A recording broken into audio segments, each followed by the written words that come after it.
The broadcast is now starting. All attendees are in listen-only mode. Good morning, everyone. This is Scott Dunlop from Par Ever Serve PixelPoint. Speaking to you once again. This is session number 5 of our 12-week online training course with regards to the PixelPoint POS system. You may recall last week where we finished off. We finally worked our way into the back office programming. I gave you some orientation on some of the things you could do within the general back end and how it's laid out and so on. And also we started in with the pull-down menus. We worked our way from Help, Window, and then into Administrator. And within Administrator, we got as far as System Setup, which is basically all of the high-end and critical stuff that kind of dictates things such as taxes and the menus that you're applying and so on like that. Within the overall system, anything that applies to all stations would be programmed generally within here. So where we're going to pick up this week is we're going to go down to the next level down below that, which is Station Setup. And we're going to work our way basically down this whole menu from top to bottom, and we'll get as far as we can within the next 2 hours that we have available to us. And if we can, then move on to other subsequent pull-down menus across the top as well. So the first thing we're going to do is go into Station Setup. Now, before I get much further into this, I just want to reiterate something I had mentioned in a previous presentation. Actually, here, just before I even get into that, just let me make sure that everyone's able to see my screen. So I'm just going to reset this as well, because I've just had a little bit of problem every now and then where the system might not actually update my screen. So just making sure everyone's able to see it now. Okay, now in previous sessions I had mentioned as far as the master station being station number 1. You may recall that. And the master station is, just reiterating this, that it is the station that starts the point of sale at the beginning of the day and also is used for running the end of day process at the end of day as well. That's manager, sales functions, day finish sales. That's where you run that off of station number 1 in order to complete the end of day process.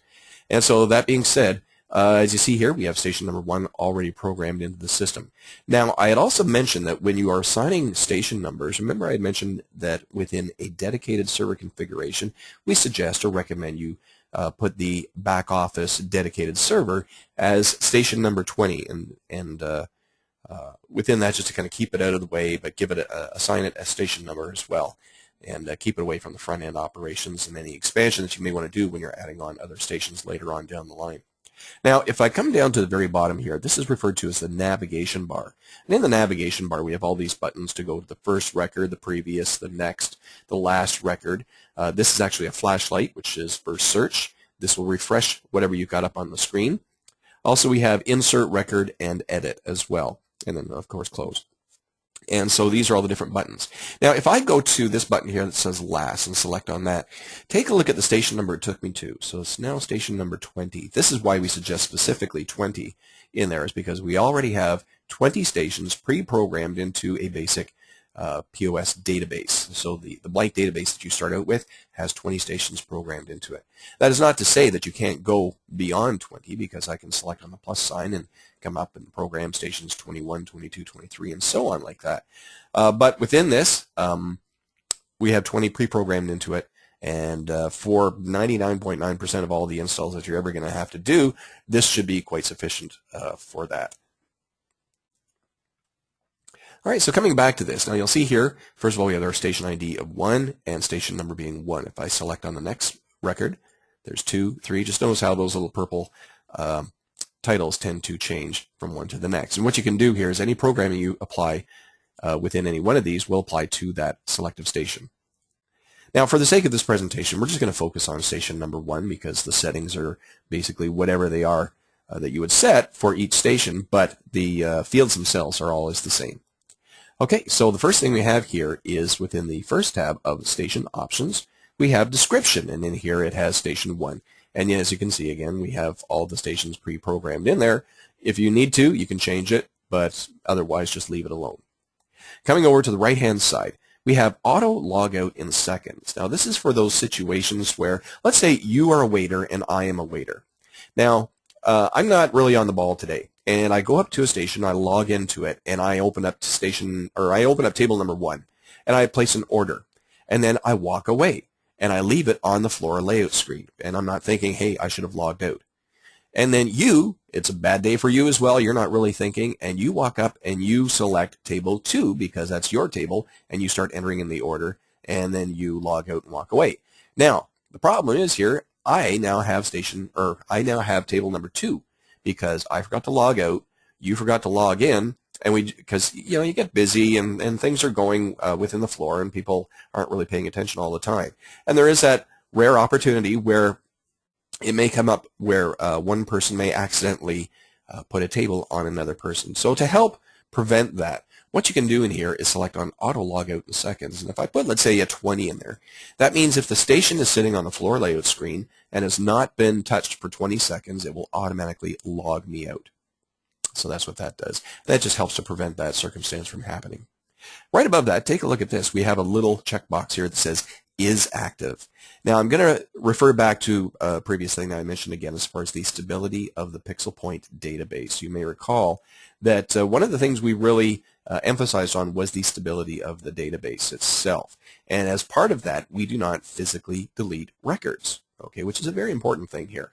And so in this, we have this little checkbox called is active. And if I was to uncheck that, then what it will do is emulate a deletion of this record on the database. So that way it will disappear and it will look like, for all intents and purposes, that it has disappeared from the system.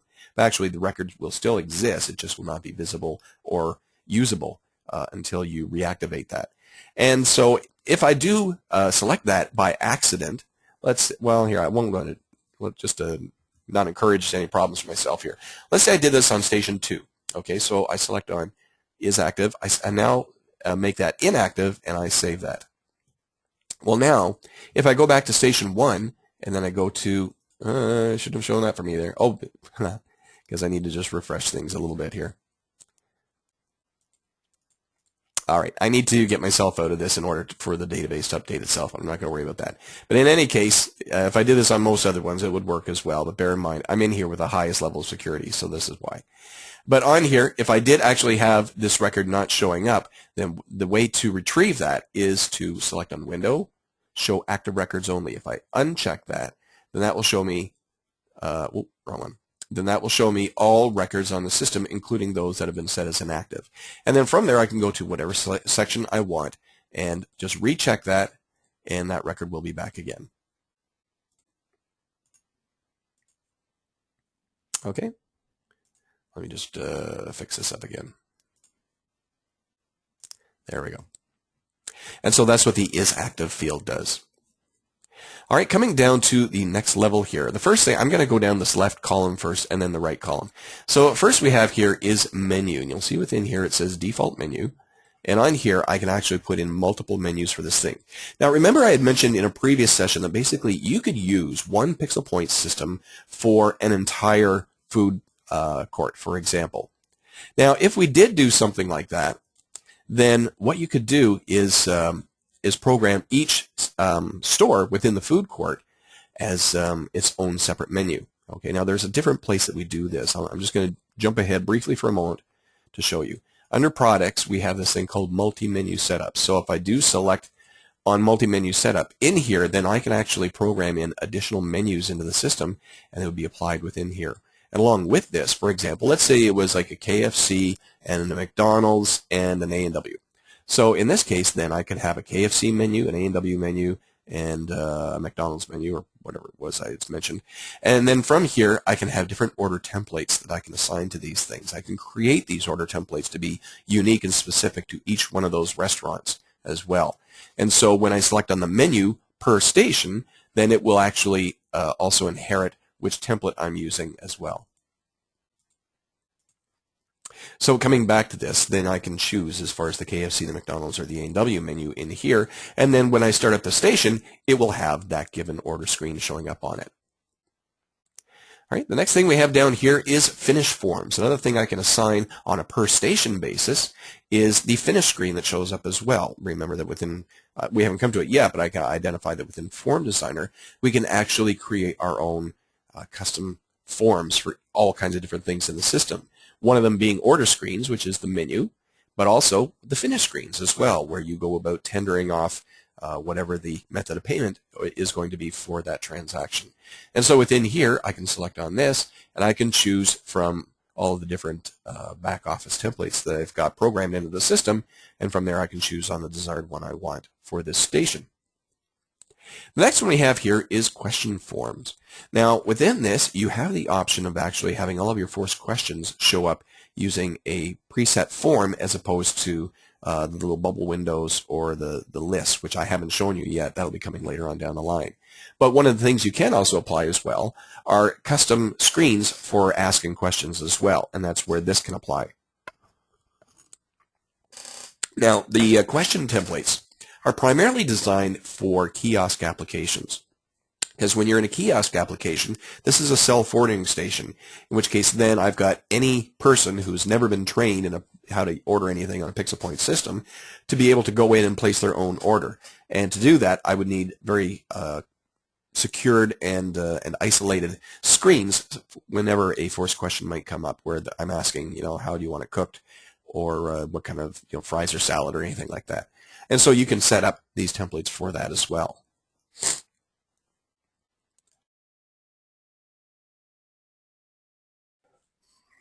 Okay, the next thing we have down here is theme form. Now within themes, basically, this is where you choose the color scheme that will be applied to all of the PixelPoint within this station as well, both front end and back office as well. You'll see within here I've got a whole bunch of themes that I've selected out of the system, and from here I've put them within this database so that we can choose from any one of them. And in choosing one, then when you restart the whole system, then both the front end and the back office will all appear using that color scheme. And by default, the default one is the blue theme, which is the PAR EverServe color scheme.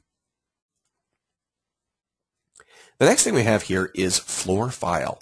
Now within floor file, this is an FLR file that would reside within the PixelPOS folder. Okay, yeah, right there.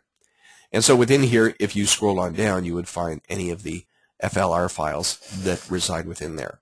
Now, by default, there is one that is loaded into the system, which is called standard, and you'll see within there, there's the standard one that shows up where you have your smoking and non-smoking dining sections and so on. Now in here, I have also created one that I use for my own purposes. I created it myself, and it's called Demo 4 section, and it's 1024, being a 1024 by 768 display. And that's the one that I apply within here. Now, the way the floor file works is that this is not the graphic picture stuff that shows up within the front end. This is actually the layout of all of the table positions, where they show up on each of the sections. Also the different dining sections, where I've tagged each one of these different display sections to the different dining sections that I've created within the system. I'll be talking more about this when I get into it in terms of creating floor layouts and so on. And also the seat allocation for all of these as well. All of that is contained within the FLR file that's contained within there. And this is basically, just think of it as a transparency that lays over top of a graphic image to give you the table layout screen. From there you've got all of your tables and you work with them. So this is where I assign this on a per station basis, because I can have different templates of these or different layouts of these on a per station basis. Coming over to the right hand side, we have alternate order form. Now you'll see within here I can choose other forms here within this as well. Now the purpose of this is for situations where you're working with a POS system that has kind of a mishmash of different hardware. Okay, so for example, I may have one screen that shows up that is in a 1024 by 768 display. Okay, that may be station number 1. Station number 2, it's a different station, and it has an 800 by 600 display. And station 3, different station again, and it may have maybe a 640 by 480 display. So, there's all different types of ones like this. Now, if that is the case, but I want to use the same menu for all of these, then what I can do is set up on a per station basis the alternate order form, in which case then I take that same form, but I'm applying it in different graphic layouts here to match up with whatever screen may be set up within that respective station. And so that's what that's for. That way you don't have to create different menus for every station just because they have a different resolution. What you can do is just use the alternate form, and then from there, if you have something assigned in there, then it will actually just cross-apply that to that one given station. And this is also really good as well as a quick fixer-upper as well. If I have station 2, for example, and I need to swap that out with another station, because I have to get this one repaired or something like that. Then again, you can come into this, go into that field, and if it's a different screen resolution, just flip it to another one, and it will match up immediately right away with whatever that screen resolution happens to be with the replacement station you put in there. The next one down here is customer display. Now this pertains to stations that have two screens, one being the order screen, the other one being the customer display screen, which shows up for the customer. And so within here, if you are working on such a station, then what you can do is in here, I can actually select on one of these displays, in which case then this is the template that will show up when I am in a transaction. Okay, so from here I've got a transaction up on the screen. I order a cheeseburger, fries, and a Coke. And one of these displays then will be whatever shows up on the other screen showing to the customer where it shows the burger, fries, and Coke being ordered, and maybe pictures of them as well, or whatever it is you want to display for that. Now if I do select on one, you'll notice now that I get this new field that shows up called Screen Saver. Now Screen Saver basically pertains to that same screen, the customer display screen, only this will allow you to put in something that will show up when the customer is not, or when you are currently not in a transaction. Okay, so for example, I do the burger, fries, Coke, it shows up on the screen. That's this previous one here. As soon as I tender that off and I'm out of transaction, I'm not taking another order, then this screensaver display will then show up, and it may show things like a scrolling ad of different food items and commercial stuff, for your establishment or whatever it happens to be. And so that will show up within the screensaver template. And all of these templates, both the customer display and the screensaver, are also can be set up within Form Designer, which we'll be taking a look at later on. Also down here we have keyboard form as well. And within here you can actually assign a specific keyboard to the station as well. Where keyboards would be handy is for things, for example, if you're working between English keyboards and French keyboards. Okay, the English keyboards are referred to as QWERTY, QWERTY.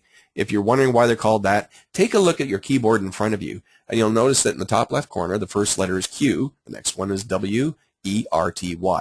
So if you're working with an English keyboard, that's what's going to show up there is QWERTY, QWERTY. If you're working with a French keyboard, and you're in France, for example, then you will find that it shows up as AVERTY, AVERTY. And again, referring back to those letters, that's what shows up in those same positions on the keyboard, AVERTY. So you can have French keyboards, English keyboards, but also you can create your own custom keyboards as well with little macro things that you can program into them as well. Let's say, for example, this station I'm using for delivery orders heavily. And when the keyboard comes up, I want to have some macro buttons on there for north, south, east, west, or street, boulevard, avenue, stuff like that. I can create those kind of buttons, apply them onto my own custom keyboard as well, and then when I'm working on this station and a keyboard comes up, then I will have all those additional buttons programmed in there as well. So you can be very specific in terms of how you want the keyboards to show up. And again, the keyboards can be programmed within Form Designer. Coming down below that, we have floor zoom. Now, obviously, by default, it is set to a 100% resolution on this. That means that whatever I program into the table layout screen and how I want it to look and so on like that, then it will show up as a 1-to-1 ratio or a 100% display of that given floor layout. But if for any reason I need to kind of adjust that a little bit, maybe up or down slightly because maybe I didn't quite get the screen looking exactly tight as I would like it, then you can actually make those minor adjustments through the floor zoom. You can change it maybe to a 99, 98, or 101, 102 to just kind of tweak it just a little bit to make it fit up perfectly with this customer display. Okay, coming down next to that, over on the left-hand side, we are now down to these three little check boxes. And the first one says, always print receipt on close. Pretty self-explanatory. Within this, on this station, whenever I close a check on station 1, for example, then if I check on this box, I always want it to automatically print a receipt. This is really good for like cafeteria-type applications where quite often people are sliding their trays down to the end of the cafeteria and the cashier punches in all the stuff and just wants a receipt to automatically print up every time. So if that is the case, just check on that box and then everything done on this station will actually do that. Okay, the next thing we have is station has magnetic card reader attached. That's a big long string of words. And what that means is basically that if I check on this box, then that will remove the manual login button from the login screen. Now, this is really a nifty little security application. If you're working with situations where a lot of people, you have a lot of staff, and they go into the system and they just use maybe the clock in, clock out feature. I've actually worked on systems, for example, that had this, where they had maybe like about 50 staff, and then on there they would have, within this big establishment, they would have one station that was just dedicated for time and clock only. And people would go in and they would swipe the card or use their fingerprint recognition or whatever it happens to be to log in. But they couldn't use a manual punch-in number because they may know that, hey, my buddy, Joe is number 123, my number's 456, and Joe says, hey, Scott, can you just kind of clock me in when you get in there, and I'll arrive later on. And so to kind of prevent that as a security feature, then you can check on this box that removes the whole punch clock number or the whole manual login number capability. And then from there, you can only use a swipe card or fingerprint or whatever else, anything other than a manual punch number for the station. The next one down here is print type of sale on orders. Okay, so within this, again, it's pretty self-explanatory. When you have the type of sale being, let's say, dine in, take out, pick up, whatever it happens to be. If I order it from station 1 and I have this checked, then anytime I print off an order, let's say into the kitchen, then they will know if this is a dine-in or a takeout order.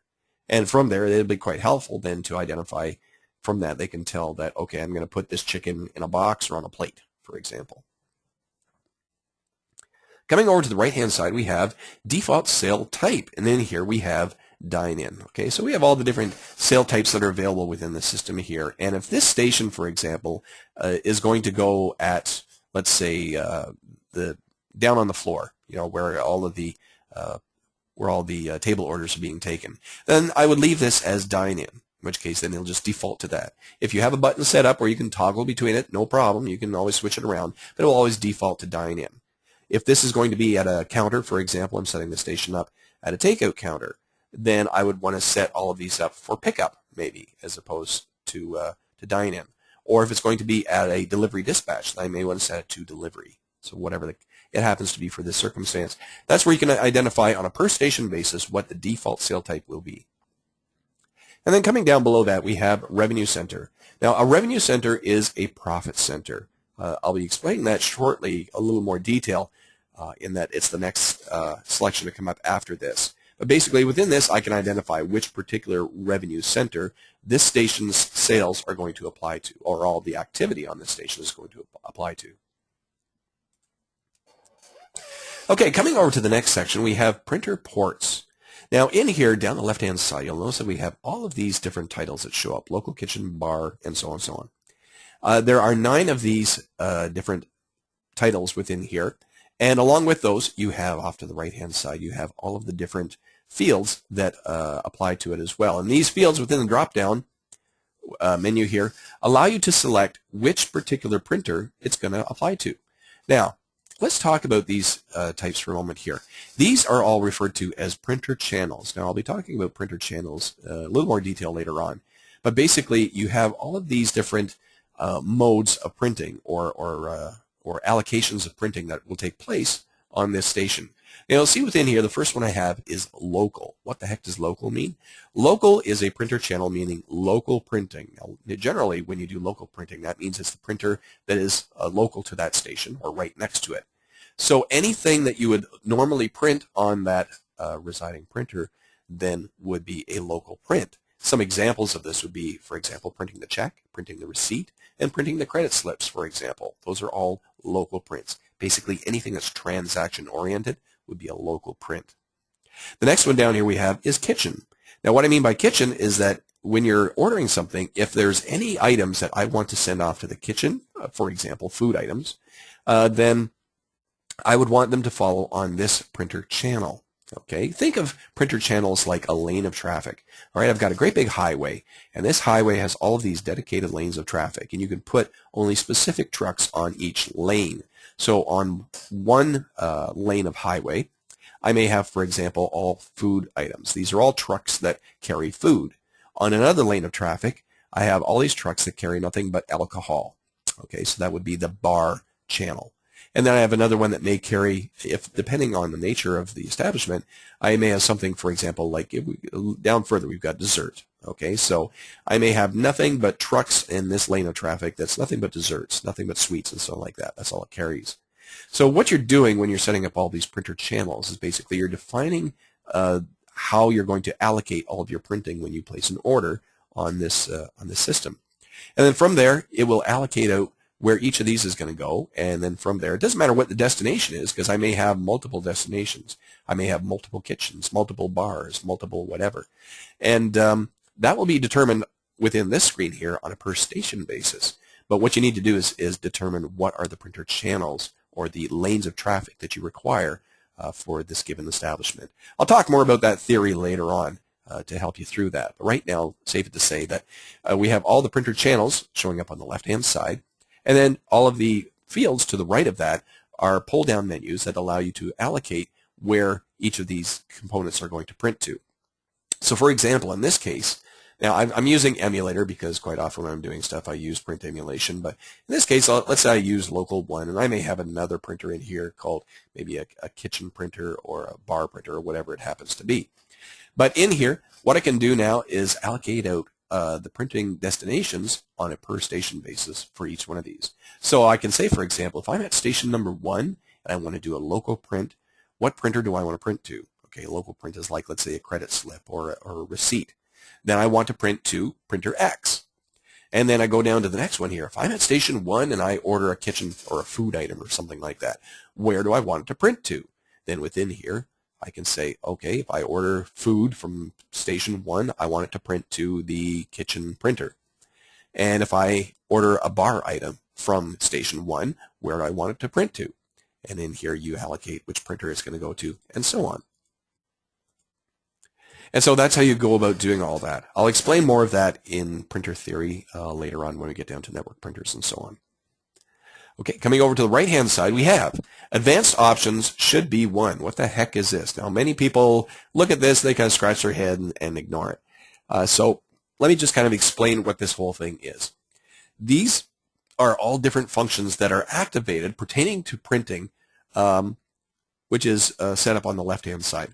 Now, you'll see here, for example, we have drawer 1, and in the field, we have 1. Now, what that means is that quite often when you're setting up cash drawers, for example, you plug the cash drawers into the printers, and they're fired basically off of the printer, so that when I go through a transaction, then when I hit the end of the transaction, it goes through to the printer. It may or may not print off the receipt, but it will also from there fire off a signal to drawer number 1 to pop open automatically if it's set up to do that.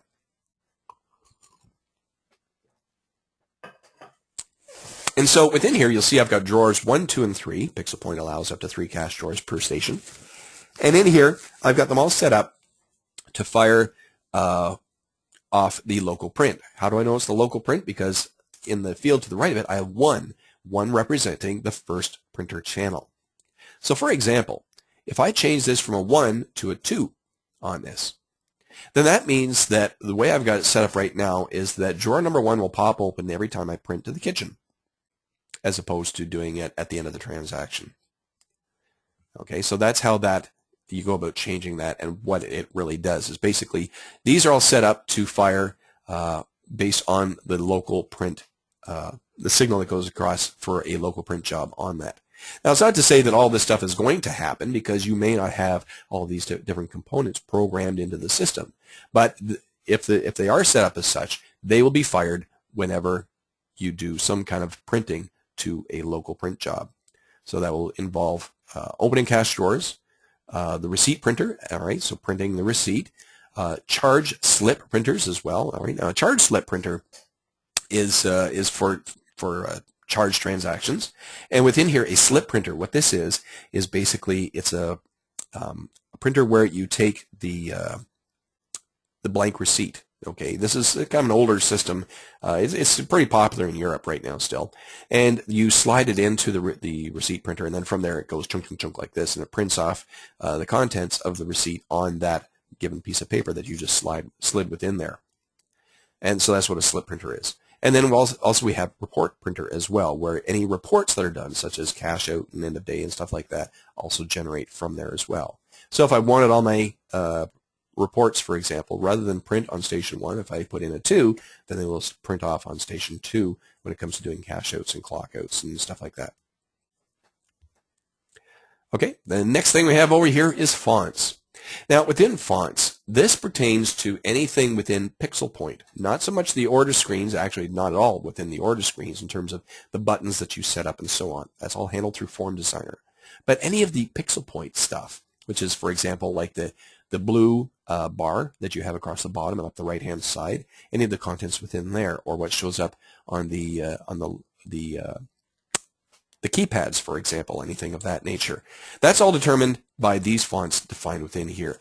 Generally speaking, leave these alone. If you do want to kind of experiment around with them, then what I might recommend is just kind of go through the list and choose maybe some other font just to take a look at which components within the system are affected by system, medium, and large size fonts. And then within there, you'll know as far as what information will be reflected when you change one of these different things. With that being said, let's say, for example, we had an install that was maybe a theme establishment, maybe like a Knights of the Round Table type thing. All right, you might have seen some of those where they've got jousting and so on like that going on at the place. And so I've got a PixelPoint system being put into this big dinner theater type establishment. And within here, I want the screens to look kind of medieval as well. So within here, you can go in, change around the fonts a little bit and tweak them up to make all of the PixelPoint fonts also appear kind of medieval looking as well. So you can really tweak the system, not only from a color and display perspective, but also from the fonts as well to match up with whatever it is you want to program it for.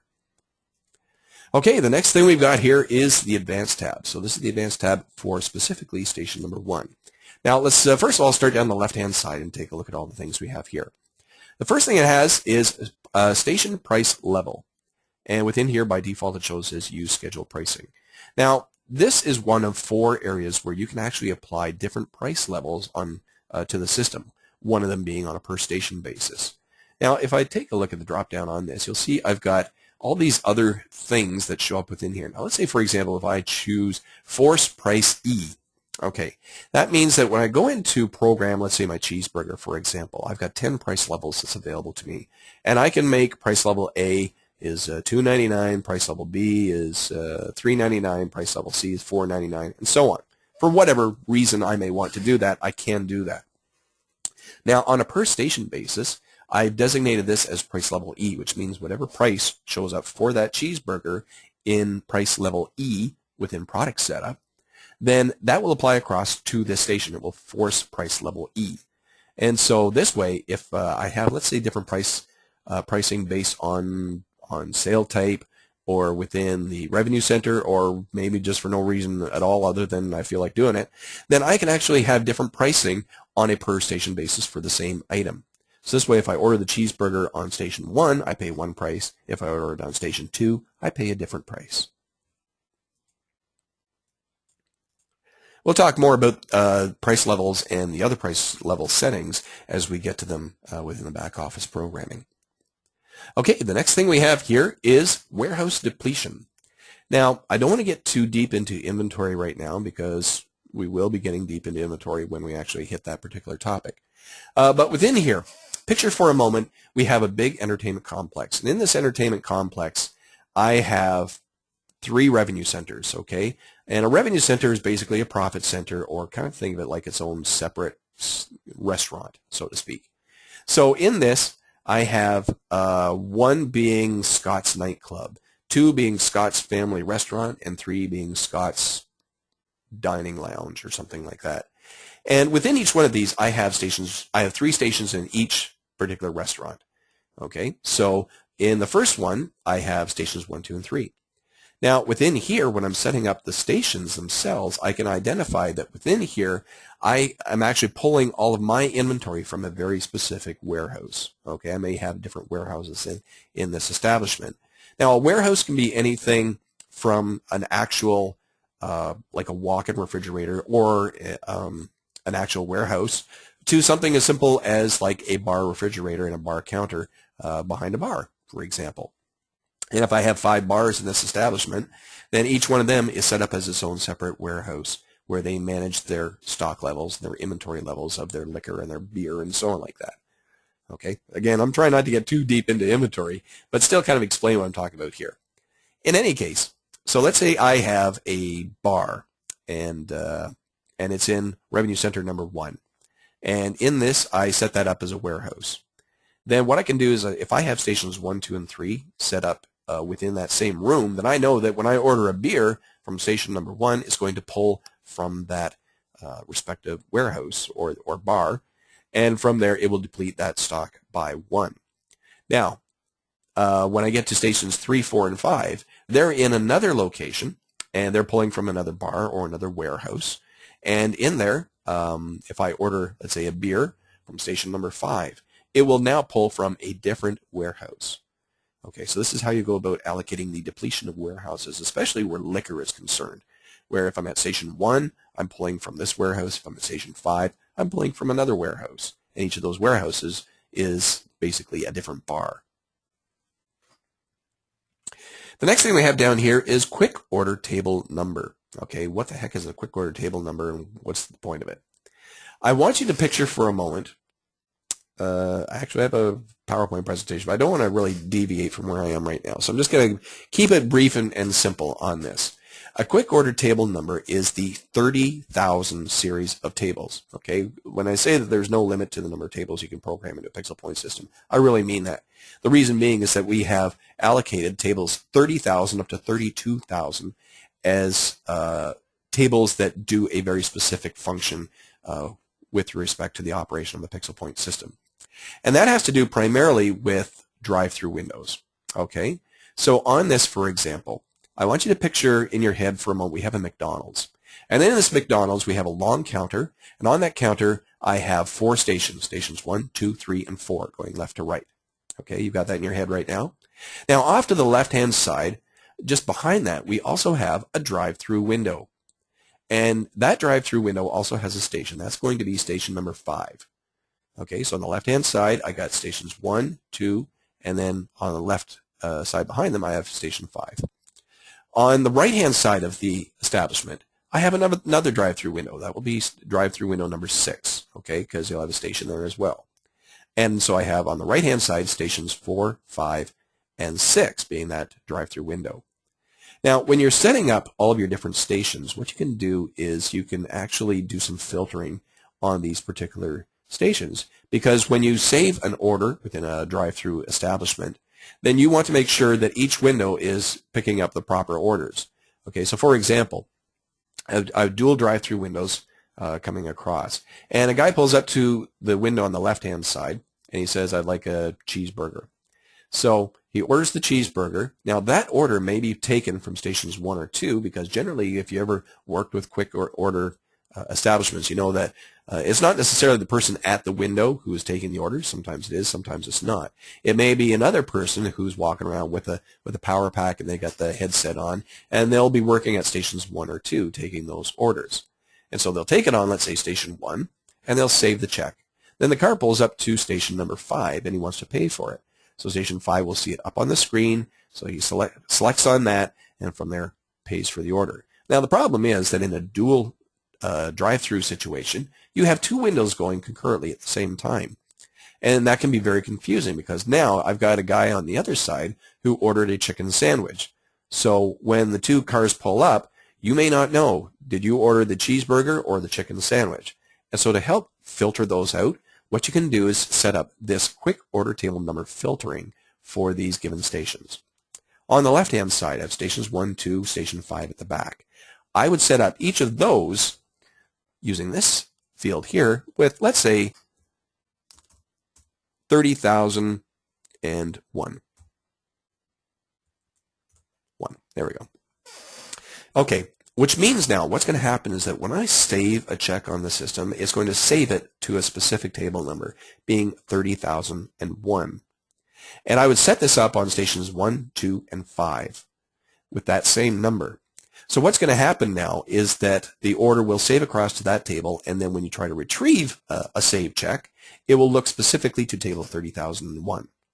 Over on the right-hand side, I got stations 4, 5, and 3, 4, and 6. Sorry.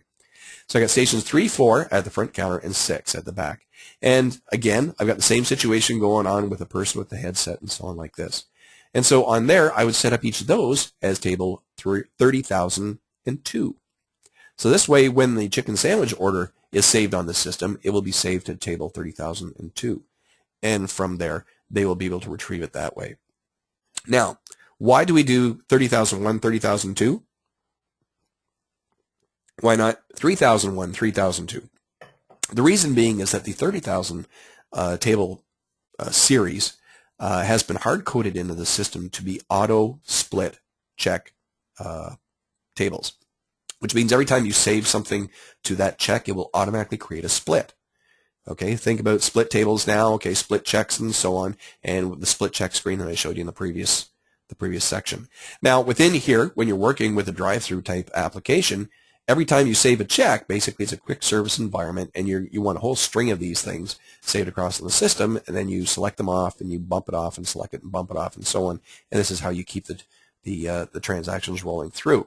But from a PixelPoint perspective, it's looking at it as this is table 30,001, and on here, every time I save something to this check, it's going to create another split.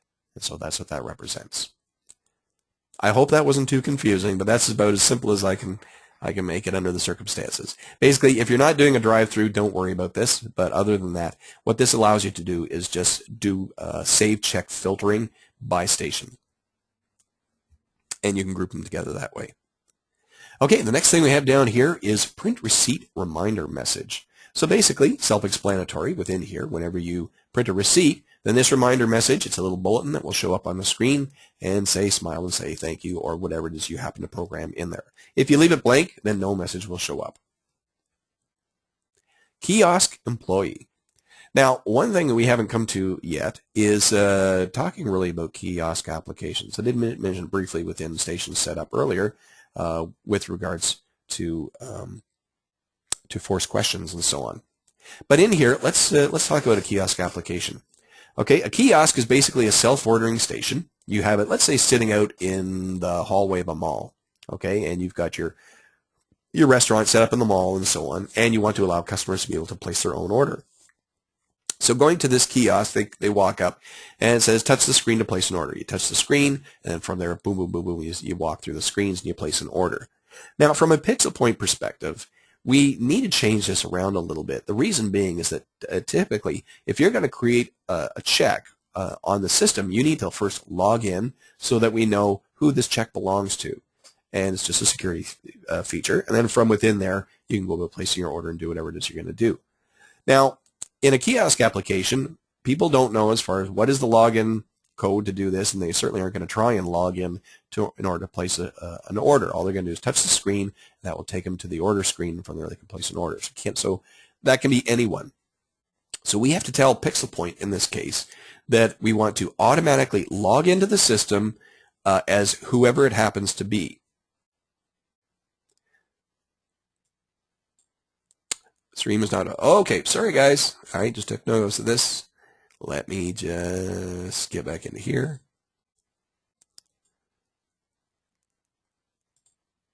Here, I'm just going to change this a little bit. And I'm going to change it one more time. There, and hopefully you've got that up on the screen now. Excuse me.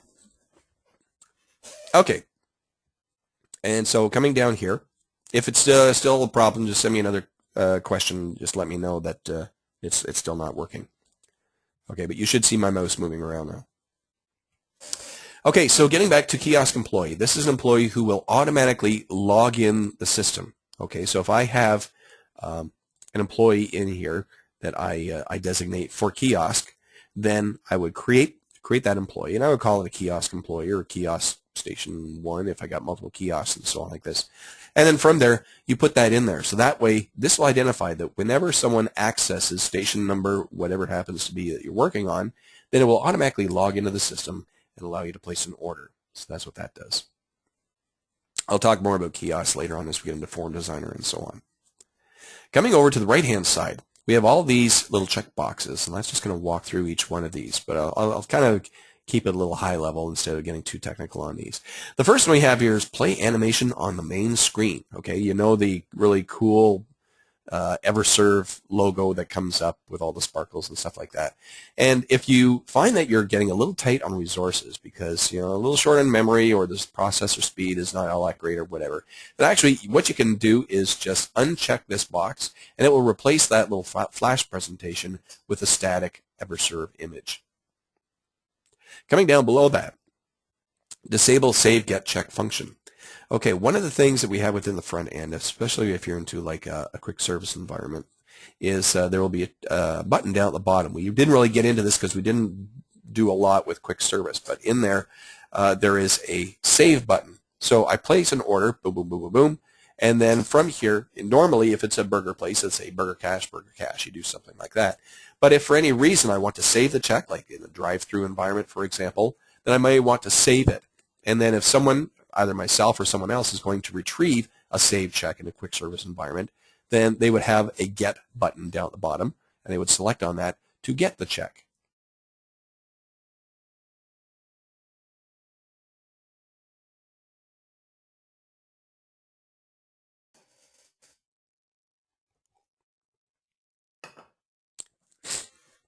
And so within here, if you want to remove that capability altogether so that no one can save a check or get a check within a quick service environment, then just select on that button and that will remove those buttons from the front end application. Next thing we have down here is disable floor zoom in and out buttons. Okay, you may remember on the table layout screen we have the zoom in and zoom out buttons, and that's to adjust as far as the zooming in and zooming out of the table layout screen that shows up in front of you. Now, if you find, for example, you got servers, oh, let me try this button, and it messes them up and they don't know what to do and so on. If it's getting to be a big pain in the butt and they're not really needing it, then what you can do is just select on this and it will remove those buttons from the front end entirely. Tax inclusive pricing when feature code equals 1. There's a mouthful. Now what this means is that when you are using tax inclusive pricing within the system, then you can assign on a per station basis whether to honor that or not. So when it comes to, let's say for example, all right, I'm going to speak to everyone in North America. Okay, so for all of you who are in North America right now, we have tax inclusive pricing and non-inclusive pricing quite often. So if you have a menu that comes from a restaurant, first of all, you'll have the food menu. On the food menu, you got all of the food items and the non-alcoholic items, coffee, tea, milk, and so on like that. And all of those are priced, whatever the price is, plus applicable tax, okay, being the sales tax, food tax, whatever it happens to be. Then, separately, you will probably receive a bar menu as well. And this bar menu will have all the prices for the bar items on it, and all of these prices typically are price including tax. Okay, so for example, if I buy a beer and it's $4, that will be $4 including tax.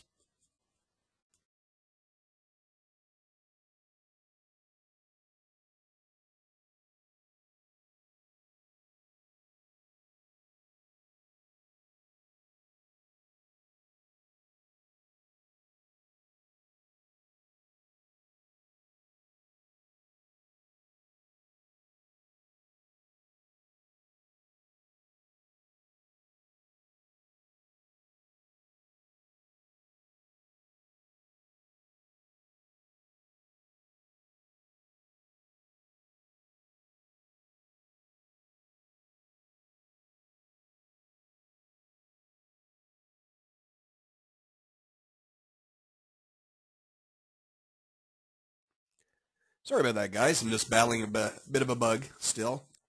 So, okay, we're back to this again. And so within here,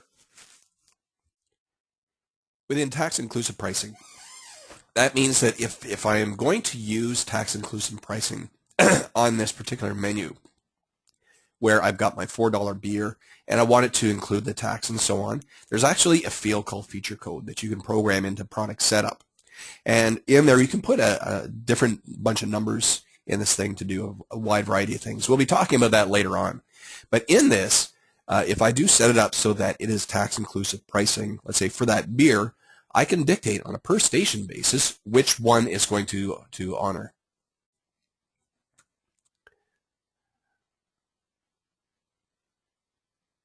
Okay, I have a really quick question here. Okay, tax-inclusive pricing on a per-item basis is done within product setup. It is not done within report category setup.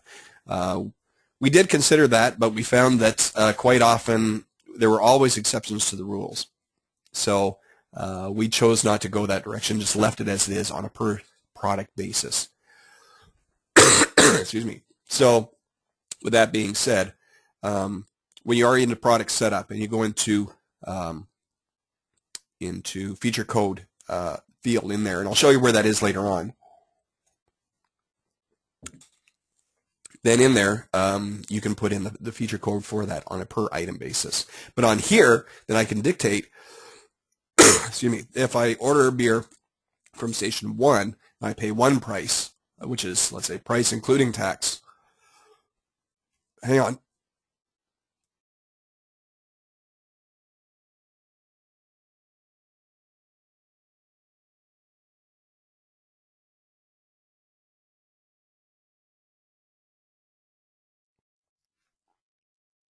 Sorry, guys. And yeah, if I do it on station 2 and I have this unchecked, then it will be $4 plus tax. Okay? I'm dying right now, guys, here. So here's what we're going to do. We're going to take a 5-minute break right now. So the time is roughly 10 minutes to 11 my time. So let's take 5 minutes, and I'll try and get an oxygen mask and get myself working again. And I'll see you back here in 5 minutes. Thanks.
Okay, hi folks, I'm back.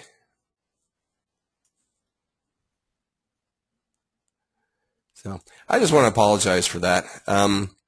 Basically, I've been fighting a bug since session 3, and sometimes, I mean, normally when you have a cold and so on like that, people can kind of slug through it. But when it comes to having to talk for 2 hours straight, it can be a bit of a challenge sometimes. And so I apologize for that. And if I end up coughing up a lung halfway through this again, I'll just mute and apologize once again. So sorry about that. But anyway, hope you enjoyed your break. And we're back again. So let me just kind of get back into things and just make sure we're okay with all of our questions up to this point as well. Yeah, I think we're okay. Go to your local pharmacy and get one neti pot. Okay, thanks a lot, Richard. Okay, so what we're going to do here is get back into where I left off. And that was kind of sort of explaining tax-inclusive pricing without getting too deep into it and stumbling over my tongue in the process. So basically, if I order beer from Station 1, I may have tax-inclusive pricing, which would be $4 including tax. And if I go to Station 2, depending on what I check in this box here, I may pay $4 plus tax. So that's basically what that is in a nutshell. Okay, let's go down to the next section here where we've got Start Quick Order Mode in Transaction View. Okay, and similar to that as well, we also have within here Show Quick Order Summary by default as well.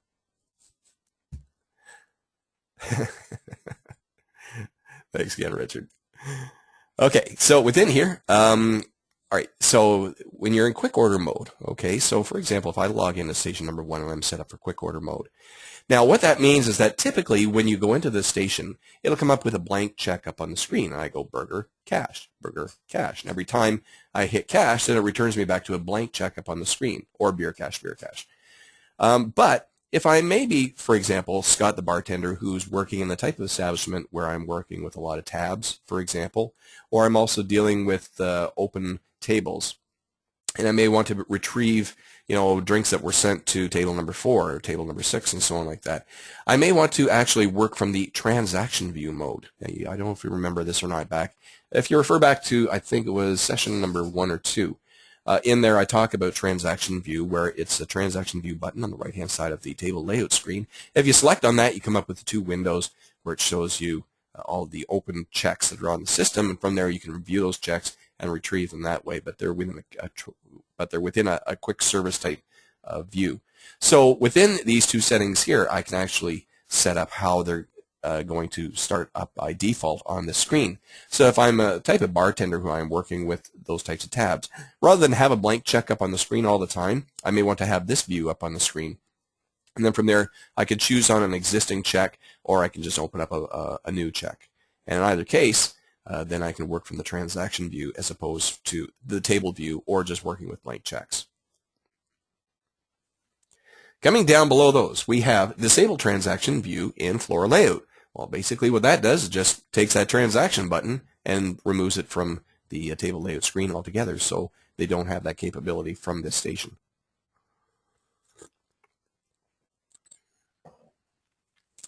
The next one we have here is Disable Auto Gratuity.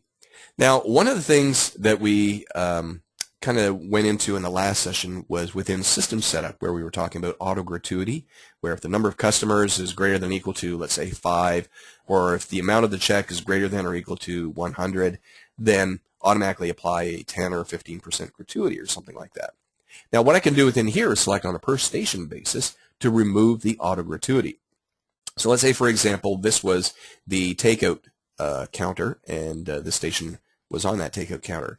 So I don't want the auto gratuity to apply to that regardless of what is being done, because this is a takeout order, and they're not going to pay 15% gratuity for a takeout order. So you can do things like that. And then finally we have Sale Off, No Pre-Auth. Now take a look at that field, because it's going to show up several times within the back office programming as we get through things.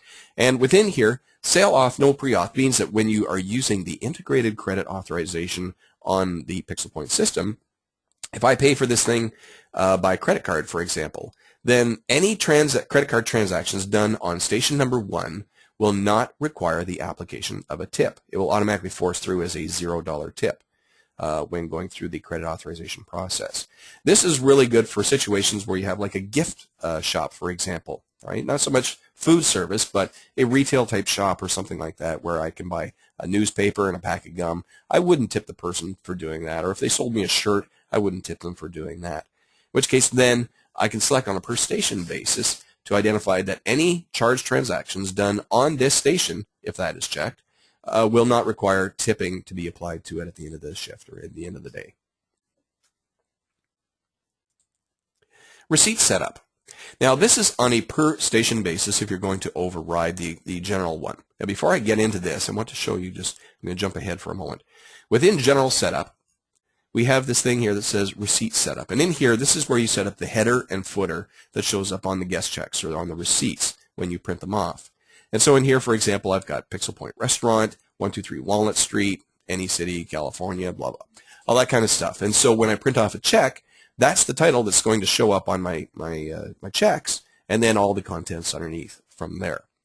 And if you program it within here under receipt setup in the general setup section, that will apply to all stations on the point of sale system. Now, let's say, for example, I'm working with multiple revenue centers.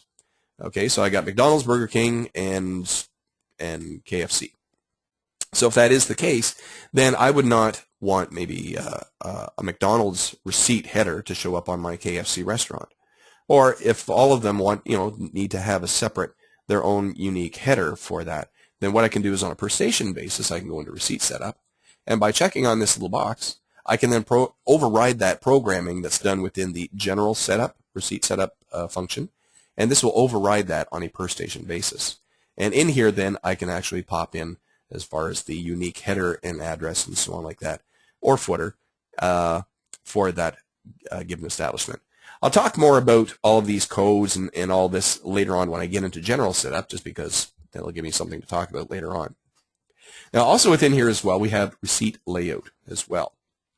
Now in here, if for any reason you need to provide any kind of unique programming or add in additional fields and so on like that for your headers and footers and what shows up on the receipt, then what you can do is actually program that within here. Now in here, I've just taken an example one that's within the Pixel POS folder, for example, and just kind of popped it in here to show you the type of stuff that would go into it. But within this, if I wanted to add in, for example, let's say member points or some kind of contest that's going on, client retention programs and so on, or whatever, then you can add in that additional information or readjust how some of it looks within here. If I may want 2 tipping lines or remove the tipping line or whatever it happens to be, then you can make customized adjustments on the receipts by going to this tab here.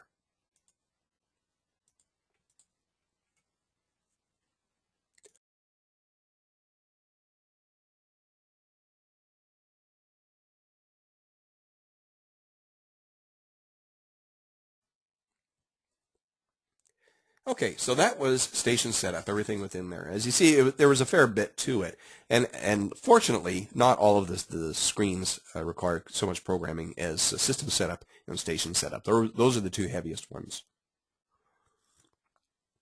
But within here, we're now into the next one in the pull-down menu for administrator, which is revenue center setup. So let's talk about those just to make sure that we're all clear on what a revenue center is.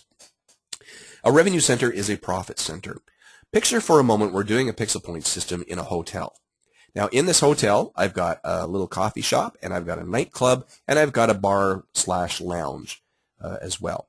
Now each one of these systems has its own screen, its own menu, its own staff, its own hours of operation, their own little mini businesses, so to speak. But they all share the same PixelPoint system, which is installed for the entire hotel.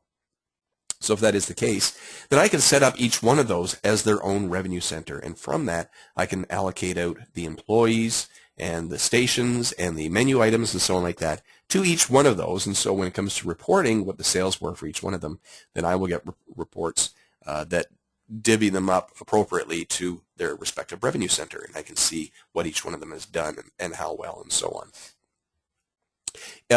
Just a little word of caution, if you don't need to go with multiple revenue centers, do not. The reason being is that by if you have to go with it, it will complicate some of the programming that you're trying to figure out later on because, okay, I got Susie server, and she may work in this revenue center, she may work in that revenue center, depending on what day of the week it is or something. So you need to figure some of that out, or inventory depletion, or where items are being ordered from, and so on like that.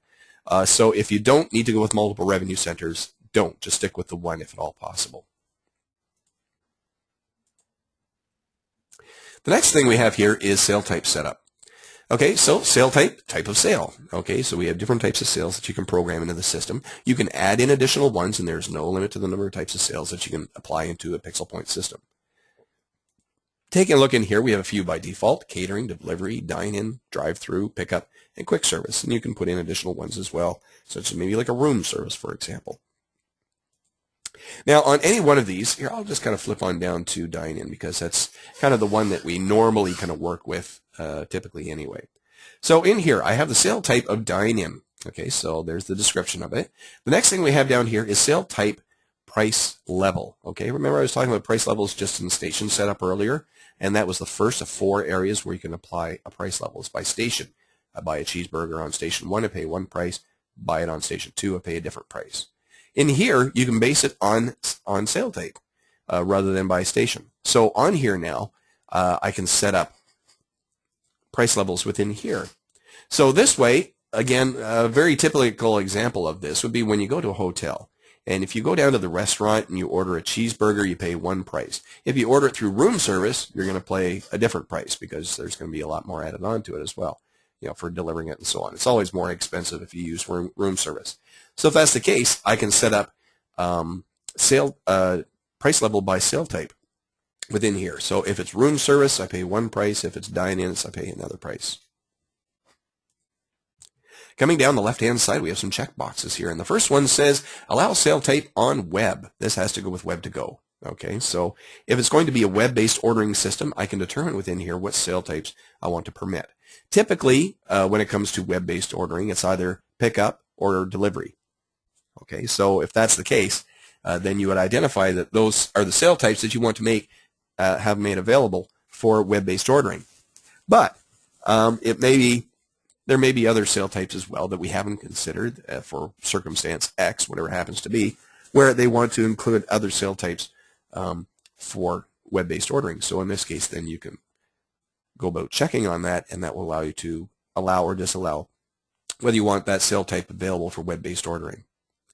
Okay, the next thing we have here is sale auth, no pre-auth. Okay, remember that in the previous screen we just looked at within station setup. So within here, we also have by sale type. So within here, I may choose for dine-in, if I'm paying by Visa or MasterCard for a dine-in, then I may want to include the allowance for tip or discount for or disallow for the allowance of tip.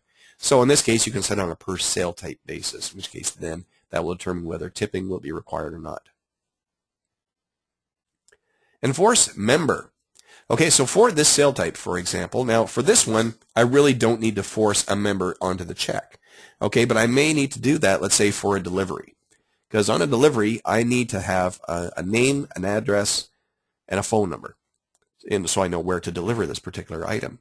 And so in that case, I can choose this little checkbox to enforce the requirement that you have a member applied to, let's say, a delivery check, in which case then that will make sure that it will not allow you to complete that transaction without saying, hey, I need a member who's assigned to this thing so I know who to send it to. And print member information as well. If I need to, I can select on this, in which case then when I print off the check in the kitchen, it will include who it's going to and also what is their address as well. Now also within that we have a thing called driving directions as well, which tells the driver, hey, this is where you go about taking it, how to get there to that address as well. So we have that information. So print member information will show up both within the kitchen print and also within the guest check as well. Auto order item. Here, I'm just going to, oh, sorry there. Auto order item. If I select on this, then whenever I select this sale type, it will automatically order whatever, okay? In which case, then that will be applied to the check automatically. You would use this for something, let's say like delivery, for example. Again, if we're doing a delivery order and I want to include the condiment package of plastic knives, forks, and spoons, a napkin, and some mustard relish and ketchup. So I've got all this stuff that would normally go with a delivery order or maybe with a pickup order. So in that case, when I choose one of those sale types, I would have that available. But if the person is coming in sitting down within the restaurant to have their hamburger, for example, I would have maybe some ketchup and mustard sitting at the table, so I wouldn't need the condiment package, but I would if it was being delivered or picked up. Coming over to the right, we have delivery mode. Now, you may recall when I was showing you delivery mode the other day, or I guess last week. No, it was last week. And within there, I had like pizza delivery and stuff like that. People were calling up, I want to place an order for delivery, place an order for pickup, and so on. So that was the entire delivery mode screen. And in there, this is where this will determine on a per sale type basis which sale types will apply to that given mode of operation. Now, if it's set to dine-in, that means basically any sale type that is flagged as dine-in will not even show up on that screen at all. Okay, so I can have dine-in, I could have maybe room service or something like that, or whatever else, and they would not even show up on the delivery order taker screen. But if I have it set to delivery, then when I do save the check or process it or whatever, then it will actually show up on that delivery order taker screen, and from there they can have it show up on the driver's screen as well, so that they can pick it up for delivery. If it is not flagged for delivery within this checkbox here, then it will not show up on that screen. The next thing we have here is pickup as well. And so within that same mode, we have the pickup order tab. If you select on that, all subsequent pickup orders will show up within there, and you can retrieve the checks that way. Coming over to the right-hand side, when you have taxes programmed into the system, you also have the option of exempting certain sale types from taxes. Not all areas require this, but some of the areas in the United States, for example, some states do have this allowance within their state tax laws that if the type of sale is pickup, then you're exempt from this tax. If it's a dine-in, you are exempt from this tax, and whatever the case. So if that is the situation, based on sale type, tax exemption based on sale type, then you can check on the respective boxes in there. And then coming down below, we have print receipt location. Now, by default, everything will allocate to local, and it will just handle it as it normally would that way. But if for any reason you need to have receipts on a per sale type basis show up on a different print location or a different print channel, then you can select on this, and you can say I want it also to print here, here, and here as well. So you can allocate them out that way.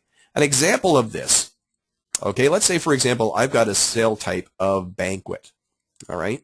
Now, with a banquet, basically I've got a big banquet hall, and I rent this thing out, and we do lots of large catering type applications and so on.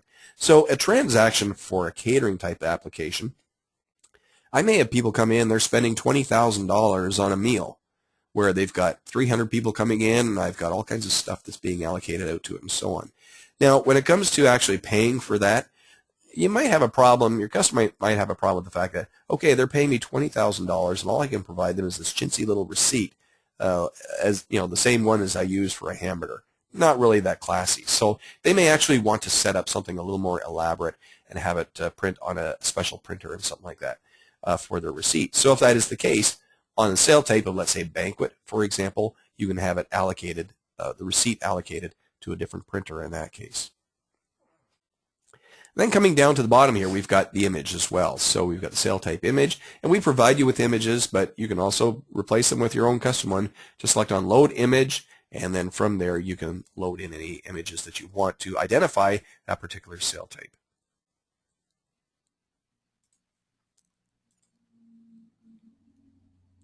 The next thing we have here is POS functions.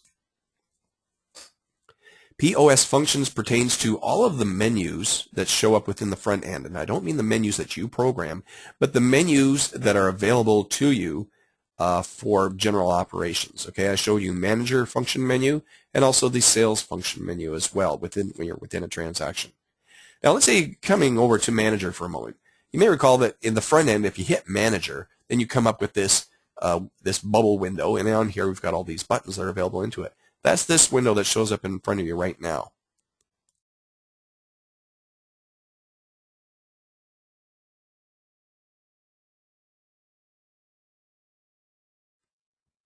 Now within this window, what you can do is, let me explain first of all the different functions that are available within this. So you'll see within here I've got, for example, sales function, and it has this green arrow pointing down. Now what that means is that there is actually a submenu off of this one button. This is the sales function button, set weather, back office, and so on. And within here, this identifies that there is a submenu for sales functions. If I go into this drop-down box here, you'll see I've got all of these different windows, and in here I can select on, for example, sales. And now there is the submenu that shows up when you select on sales functions with all the different items that show up within there. I also have, for example, this one that has a little red EXE showing up in the lower left-hand corner. That identifies that if I select on this button, it will actually run an executable program, in this case being systemset.exe, which is within the Pixel POS folder. And what you can do within this whole particular screen is that, first of all, you can reassign where these buttons show up. So, for example, I can take Printer Manager and bring it down to that button, or bring it over to that button. So you can move around the buttons to different locations. Also, I can take functions, and I can just click them up to the trash can, and now it's removed off the list altogether. Now you'll notice it shows up with the over on the right-hand side. I've got my list of all the different functions that are available. And there's that Printer Manager again. And if there's something I want to put in there, I just click and drag down, and it's put into that menu. Now over here we have a list of all these different functions that typically would apply to this, that you may or may not see within this particular one. So for example, I've got, first of all, Report Viewer. Okay, Report Viewer, you can actually run Report Viewer if you select on this from within the front end by clicking and dragging over. Now there's Report Viewer available to you there. We also have Set Estimated Delivery Pickup Times. This has to do with web-based ordering. Okay, so if you are using Web2Go, it's a really busy time, then I can actually turn off the whole Web2Go system directly from using this button right here. Or I can adjust the pickup and delivery times on it because, you know what, we're so busy right now, I can't guarantee 20 minutes delivery, so I got to bump that up to 40 minutes or something like that. So you would use that function. Pixel Inventory Counts, okay, this allows you to do a physical count from the front end. There's actually a whole user interface. And again, I'll talk about more of that when we get into inventory and so on. But you can run that directly from the front end by applying this button. Move open transactions to current day. This is a function that was part of a utility function that we have called PixelBase. And we move this functionality into the front end to allow management to be able to do this now, so that if they have, for example, any old transactions that have been left open on a 24-hour operation, you can actually pull them into the current day and void them out and clear them and so on. I'll talk more about that when we get into PixelBase. And then online poker, why we have that in there, I have no idea. But we have, at least I have that on mine, is online poker, and you can run an external program from here as well. You can select on that to do it. All right, I got something stupid like online poker on there, so let's say we took a look at this. Now, if I wanted to take a look at the contents of any one of these buttons, all I have to do is just right-click on it and select on Edit. Now, in doing that, you'll see I've got all of these different fields that show up in front of me here and what I can do with them. So the first thing I have here is the description being online poker in this particular case. And within here, a help memo. So if I hit help on it, then it'll explain poker, whatever it happens to be. Now, notice this little checkbox here, Run Program. If you check on that, it will then make this field available down here, which is the is an executable within the Pixel POS folder. Right? In this case, it's the image updater. It's not actually an online poker thing. But what you can do, what this is basically telling you, is that you can run external programs within a PixelPoint system. Okay, so if there is anything that you do need to put within the system that you want to have access to within the front end that may not be part of PixelPoint, you can do that. So for example, let's say spreadsheets or word processing or accounting system or whatever it happens to be. You can actually put in access buttons to execute those programs from any given front-end station by using this functionality here. But also down below that, we have security level as well. So on this, you can assign a security level to it so that not any monkey can go in and just hit the thing and start playing online poker. You got to be a manager or higher to do that. And then also, if there's any other things that you need to put in here as far as extended parameters pertaining to this, then you can use these codes down here, and they would apply within the end of that command line that you would put within there. All right? And again, if that's not what you want, just click and drag up to the trash can, and it's out of there. Now, we also have this little checkbox here. It says Show All. If I select on this, this gives me all commands from all of the different menus that show up. That's all of these menus over here. And so what you can do is now I can pull something from a completely separate thing and put it in here as well. So I now have that capability in there. Actually, I pulled it from there. But let's say, for example, day finish sales. Okay, if I don't want to go into sales function day finish sales, I may want to do it directly from here. Then I can put that in there, and now I can do it from this menu. Okay, so you can choose items from different menus and have them all applied. You know, you can totally mess them up if you want within here. Now, also within this, before I finish off, I want to point out we have this one here called Back Office. Now, within Back Office, this all has to do with the taskbar across the top. You know, remember the blue taskbar that we have, and I told you how you can go about customizing it so that you can rearrange the, here I'll show you, where you can go about rearranging all the icons and so on. That's this bar right within here. And if I click on Customize, I can do all kinds of stuff. Now take a look within here. I'm way down there at the bottom here on Actions. I got these things, Sample Program and a Baskin-Robbins Cake Wizard. Excuse what you see on that. But let's say, for example, we did have, for example, some special kind of EXE that we wanted to have available within Back Office. Then what you can do, first of all, is you go into POS Function Setup. And within here, you go down to the Back Office menu. That's this thing right here.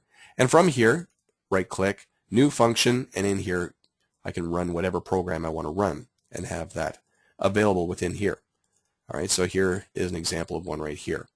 So I have this particular EXE that is available within my Pixel POS folder in my particular one, for example, and I can apply security level to it and so on. And then that will show up as one of the selections in here. And then from this, excuse me, then I can have this available for Back Office. Now, they will only show up within here because I've actually created the buttons for this, but they will not actually apply to anything. Then from here, what I do is I go into Customize, and if I come down to Programs for Back Office, then I will have all those new programs that I've applied into that menu, and from there I can click and drag it up, and there's my new executable that's available within the Back Office. Now, all of these executables will show up with the same icon as well, so just be aware of that. They'll all have that green circle with the white arrow icon, and that's static within the system. But in terms of the ability to apply in your own custom EXEs and custom applications within Back Office, you can do that as well using that function. And that's pretty well everything within there. Now, one thing you may want to take a look at as well before we finish off is go into Show All and take a look at all of the different functions in here. And you may find some new functions that, hey, I didn't know we could do that before. And if that is the case, with the exception of online poker, then take a look at those functions, slide them onto one of the menus, and take a look and see what kind of things you can do with them. And you may find that hey, that's a nifty little function. I think I'll add that to my POSs from now on. The next thing we have here is set up payment methods. Okay, now this is all of your different tenders or all your methods of payment that you can apply within a PixelPoint system. Again, there's no limit to the number of types of methods of payment you can apply to a PixelPoint system. Now within here, we've got 3 tabs and a whole bunch of fields. So what I'm going to do is I'm going to walk through this. The first thing we got here is method of payment, and here we've got Cash, Visa, MasterCard, American Express, and so on, so on, so on. We got all kinds of different ones that are available here. Okay, so the description, cash is cash. Now I recommend that no matter what you do with any of the methods of payment, leave cash as it is. Cash applies to base currency, whatever the local currency is for that establishment. That is cash. And so make sure you just leave that as it is. To the right of that, we have is currency. Okay, so either it's currency or it's credit. It's one or the other. So here for cash, I've got is currency. If I go over to Visa, it's not currency. The next thing we have down here is exchange rate. So when you are working with multiple forms of currency, then, for example, I've got foreign currency. Then here I've got exchange rate. Excuse me. And this is the exchange rate based on the value of the first one being cash. Cash is a 1-to-1 ratio, whereas my foreign currency in this case, whatever happens to be, is the equivalency of $2.50 of my base currency. Number of decimal places, we have that in there too. We default to 2. But you can adjust that around as well, because some forms of currency in the world may have 1, none, or 3, for example, 3 decimal places. It really depends on the currency that you're working with. Coming over to the right-hand side, we have minimum security required. So for this, I can set up a security level so that, for example, all of my 16-year-old servers, all they can do is cash transactions. They can't do credit cards. So I can set up a security level for that. It requires manager authorization to do a Visa or a MasterCard or whatever.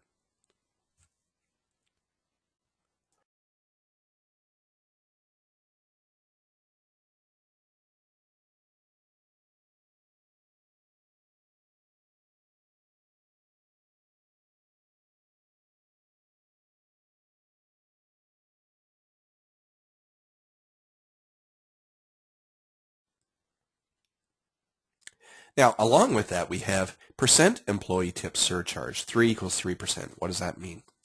Okay, this is for situations where you're applying, not so much within cash, but let's say within credit card. I've got Visa transactions here, and I'm using integrated credit authorization. And on this, I have a $100 transaction that's going to go through to the credit service. Let's call it the bank, just for the simplicity's sake. I got a $100 transaction that's going to go across to the bank. And from that, it's going to say approved or not approved, depending on the amount of funds they have. And it will come back, let's say approved, to the establishment.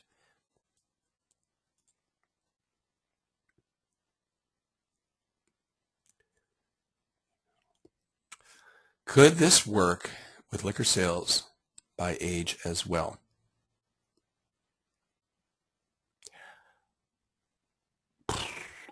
I'm not really sure what you mean by that, Phyllis. In terms of the tips, I assume this the tip surcharge you're referring to here. I'll tell you this: when it comes to liquor sales by age, there's not really a whole heck of a lot we do in terms of restrictions and so on. Oh, I'm sorry, you're talking about minimum security. That would make sense, wouldn't it? Okay, so security, liquor sales, and so on. If you had methods of payment that were exclusive to those types of items, yes. But if it's just general things, for example, I go in, I buy a cheeseburger and a beer, they can sell me, if they pay by Visa and I don't have a security level set up that would restrict, for that cheeseburger, then that would be fine. But as far as the restricting on the liquor, no, that would not be an issue in that particular case. But I will actually identify what you can do with that, because there is security level that you can apply on a per menu item basis. And I'll talk about that later on. Okay, so coming back to the employee tip surcharge. Oh, hang on. Oh, okay. You're welcome. Excuse me. Okay, so in terms of the employee tip surcharge, I had my $100 transaction, went through to the bank, came back approved, no problem there, tickety-boo. Now, the customer, on that, they sign the credit card verification slip, and on that, they give a $10 charge tip as well. Customer takes their copy, they go on their way, and Scott is the waiter. I have my $10 charge tip on my thing. I enter that into the system later on. Now, here's this situation. When it comes to actually processing that transaction at the end of the day, there will actually be a surcharge that's applied from we'll call it the bank in this case. It's actually the credit service. But the bank will actually charge me a service charge for processing my credit card transaction. Now, let's say, for example, it was 3%. That means on my $100 transaction, I will be paying $3 for a service charge or a surcharge to process my $100 credit card transaction, in which case I'm getting $97 transferred into my bank account. And the bank is hanging on to 3% of that, being the $3, to pay for them to process that, which in itself is fine. But here's the situation. They also added on a $10 charge or tip as well. Now that $10 tip now brings the value of that transaction from $100 up to $110. And the bank, sure enough, will charge for the bottom line amount being $110. So now what I'm doing is I'm not paying $3 surcharge. I'm actually paying $3.30. And that 30 cents applies to the waiter's $10 tip that is going through. Now, rather than have the establishment pay for that 30 cents, what you can do is I can put within here, for example, 3, which means now I will remove 3% of their tip charge, or their tip that's applied to them, and I will apply that across to pay for their portion of the surcharge as well. So this way I get my money back, at least as far as the 30 cents goes. I'll pay my $3, no problem for that, but you pay your 30 cents out of your charge tip for that. So basically the $10 tip that you receive will actually be $9.70. For the sake of one transaction, that really doesn't sound like a lot, but now you take that with every charge transaction by every employee every day, then that really adds up to a lot of money. And so the establishment, rather than take a hose for paying the 3% on all of the charge tips for all of their employees, now what they can do is actually have that deducted out of their charge tips, so they pay their portion just like you do.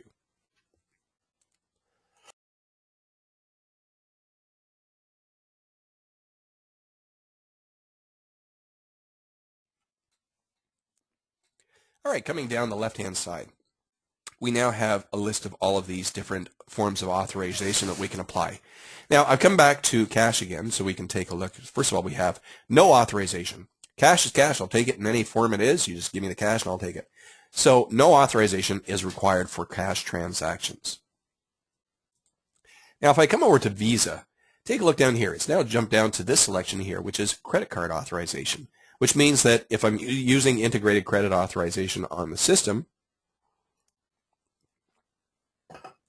then whenever I swipe through a Visa credit card, it's going to, or choose a Visa method of payment, then the system is actually going to look for a credit card number and expiry date on there as well. So that being the case, this will, any credit card transaction will require credit card. Hang on.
Sorry about that. I love having a cold. Okay, getting back to this. So anyway, as far as these different forms of authorization and the way they work, is that if it's cash, it'll be no authorization.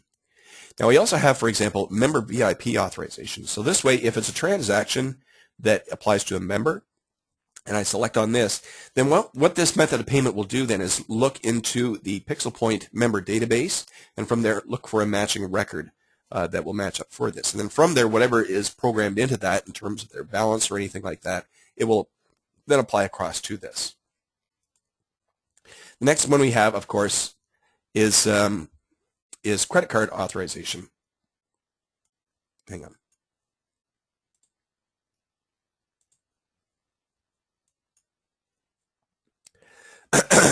And within credit card authorization, basically it will look for the credit card number and the expiry date.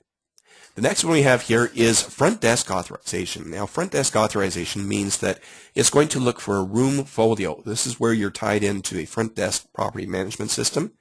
And on here, it will make sure that if you are charging it to a room, like a room charge, then it will check with the front desk system to make sure that it matches up with that.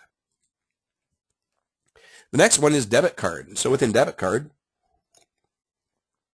it will look for the debit card number and a PIN number as well. Custom. If there's any form of funky custom authorization that's required for anything, then we can select on this and we can program in most anything for any form of authorization for that. And we use that in rare instances, not so much for most stuff in Europe and North America, but maybe for like some of the Latin American countries and so on, or some of the Asian countries, depending on the situation there. Third-party gift card. Okay, so one of the things we interface with is the Mercury gift card system. And so within here, when you're working with the Mercury gift card system, that's a whole separate system, and in there we interface with that. And whatever the criteria is for that given third-party system where they're using gift cards, then we can apply it to that. And also we have external authorization as well, being where it's going to require some form of external EXE or some form of maybe a manual entry or something like that for authorization. Again, this is kind of like a custom type application, and depending on the situation, it could be either custom or external for that.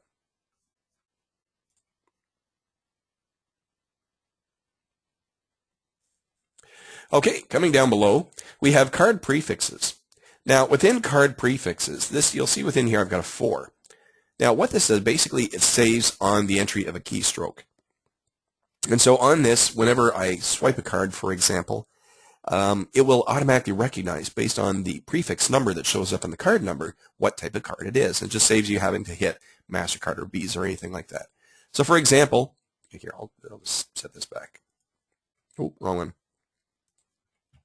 So here, for example, the card prefix for a Visa is a 4. If the card number that I swipe starts with a 4, it's a Visa. However, if it starts with a 51 up to 55,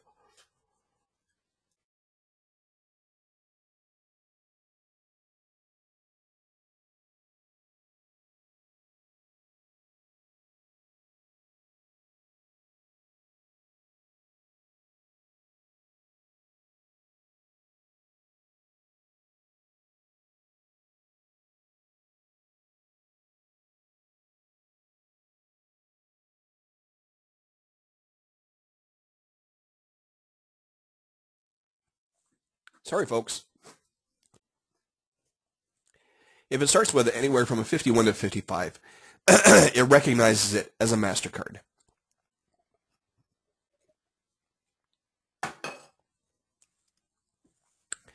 Okay, coming over on the right-hand side, we also have payment options as well. So within here, we have all these different things. The first one here is sale off, no pre-auth. So I've already told you what sale off, no pre-auth means, that basically there's no tipping required for that setting. And if that's the case, you can set this on a per method of payment basis as well. So this way, I can actually set up 2 MasterCards, one that requires tipping and one that does not. The next one down is disable cash drawer from opening. So on this, I can determine whether the cash drawer needs to open or not when applying this method of payment. You may recall, for example, if you take a look at some of the cash drawers, or actually all the cash drawers, or a good chunk of them at least, should have some form of slot that's in the front of the drawer. And that the purpose of that slot is basically so that if you're doing like a credit card transaction, the drawer doesn't have to open. What you do is you just take their copy of the slip, or your copy of the slip, and you just slide it through there. It goes underneath the tray insert, and then from there, it just saves in there without having to open up the drawer to do that.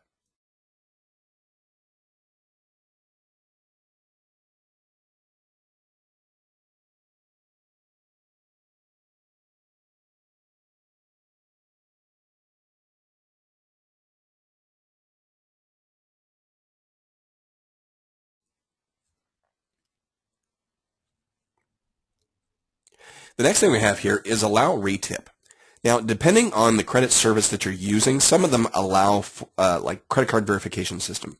Some of them do allow for retipping and some of them do not. Now, tipping basically being that if I made a mistake, I put in $200 tip instead of a $20 tip or a $2 tip, then the system should be able to allow you to retip that or to go back and redo that. But some of them may have a problem with that, and if they do, and you're working with that kind of thing, you want to avoid the system coming up with those types of errors. So you may want to check or uncheck this box, depending on the form of credit service that you're using with that.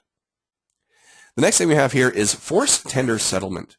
Now, forced tender settlement has to do with basically the tender settlement screen or the cash reconciliation screen. You want that to show up. So if that is the case, you check on this box for that method of payment. So this way, when I'm going through and doing my transactions, if I have done a MasterCard transaction at any time during my shift, then when I go to do a clock out, or a cash out, I should say, at the end of my shift, then prior to completing the cash out process, it will come up with the tender balance screen, and on there it will prompt me, what do I have for MasterCard transactions. From there, I put in that value, and then the system will balance out, compare what I put in to what it calculates, and tells me if I'm over or short.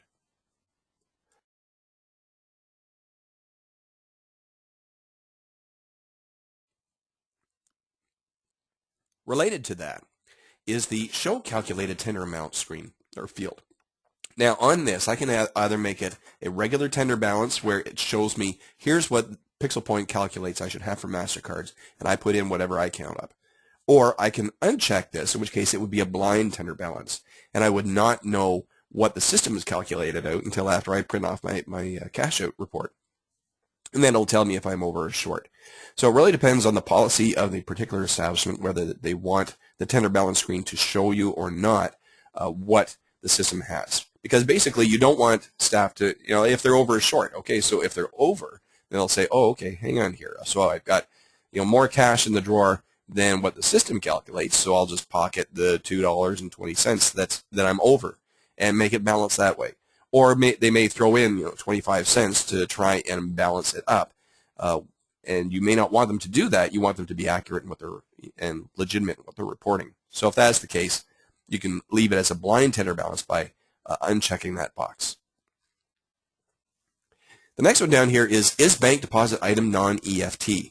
All right, this has to do with this tab over here called Payment Denominations, which is related to a function that we offer within PixelPoint called Cash Management, which I'll talk about in another session. Cash Management is basically the inventory of cash. And so within here, you can set up your denominations and so on. And I'll talk about that when we get into Cash Management, of course. But within here, I can identify as far as what items are bank deposit items. Now, non-EFT, EFT stands for Electronic Funds Transfer. And so in this, any items that I would need to put within a bank deposit, such as cash, maybe checks, for example, anything of that nature, then would be items I want to include as a bank deposit item, and I would flag that within this field here. If I don't want them included with the bank deposit, then I leave them unchecked. Ask for cashback. So PixelPoint does allow for cashback. And on this, I can have it prompt them if they wish to do cashback when going through the authorization process on this or any of the credit card transactions. Excuse me. Just make sure that you have a credit service and a credit card verification system that do accommodate cashback as well. And finally, down at the bottom here, I've got my image for the method of payment as well. Okay, guys, I'm really dying. I'm sorry about this. I apologize. So what we're going to do now, I'm going to halt right there. And when we come back in our next session, I'll pick up with the Advanced tab and also payment denominations as well. At this time, I'm going to open up for a couple of questions. I can only handle maybe about 2 or 3 questions, but we'll open up for questions right now. Please make sure they pertain to what I talked about today.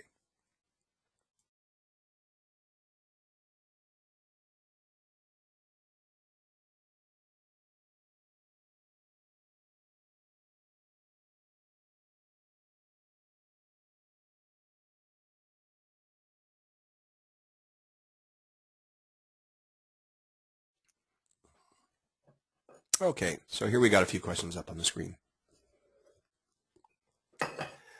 All right, so let me see. Oh, thank you, Jerry. Yes, I'm certainly going to try and feel better. Okay, can I explain EFT? Okay, electronic funds transfer. Basically, when it comes to doing bank deposits, and I don't want to get too far into this because I will be talking about cash management later. But one of the features that PixelPoint offers is the ability to manage the cash after it goes to the safe at the bank, at the back. Okay, what happens after the end of day? And so in this, I can set up, for example, multiple safes, petty caches, and so on. You can transfer funds back and forth between the different safes, between the different caches and petty caches, and so on. And also within that as well, I can prepare bank deposits where you've got the bag and you put in all your cash and you give it to Joe and he's going to deliver it to the bank or something like that. So that's EFT is electronic funds transfer. You know, whether, for example, credit cards, I don't need to do that because the funds are transferred electronically. Okay, I hit the settle batch at the end of the day, and that electronically transfers the funds from their Visa account into my bank account. Okay, so that's electronic funds transfer. But anything as far as bank deposits where I have to take cash to the bank or checks to the bank, then that's handled a little bit differently there. Okay, do you have a download for these webinars in case I miss one? Absolutely. You can go to the MyPAR website. Now the website, get your pencil and paper ready here. The website is www.mypixel, mypixel.webex1, that's webexone.com. Okay, mypixel.webex1.com. That is the website for the MyPAR website, and on there it will grant you can go in there and have access and do all kinds of information pertaining to PixelPoint. And once you do have access into it, then you go into Documents, Education, Multimedia. And in there I have a folder containing all of the recordings for these different sessions. And basically, if I can within the day, I will get them in. If not, then it'll be probably the following day that I'll get a recording of this in. But I am actually recording this session, including all of my stumbles and so on. And in here, you will be able to retrieve any one of those sessions going right back to session number 1. Okay, if you do not have access to the MyPAR website, in the lower left-hand corner is a checkbox that says Request an Invitation.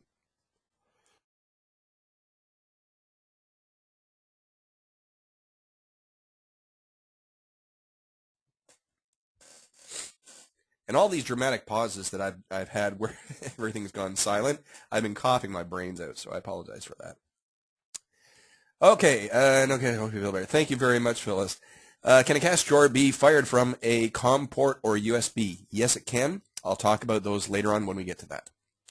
Want to know how I can put the receipt, in the receipt, the tip, or change in a different printer? Okay, with regards to receipts, first of all, I did mention as far as like that screen that came up where you can put in the custom coding for all the receipts and so on like that. That's a good place to start with that. And in there, you can put in custom fields for doing different things and so on. And that's on a per station basis where you can identify how the receipt will show up for that. So in terms of how the tip would show up and so on, well, first of all, if it's a receipt as opposed to a check, then after you've applied that, then it will show up actually on there as well. If it's charged transaction, then there is a field in there for them writing in the tip number, and then they take their copy, you take your copy, and then you apply in that value within there. Or change. All right, change will actually show up if you over tender the transaction. For example, it's $19.50. I give you a $20 bill. Then if you print receipt after tendering it, then the change will show up on the receipt. Okay, I think that's pretty good for today. So thank you very much for your patience and understanding. I apologize for my cold, and yes, I will try my best to recover as quickly as I can. Certainly for next week's session. So with that being said, when we start up next week on Wednesday at 10 a.m. my time, then we will pick up where we left off, which is basically we'll go back in the method of payment, and I'll start in on the advanced tab on method of payment, and we'll carry on from there. Okay, so thank you very much for your time, everyone, and have a good day.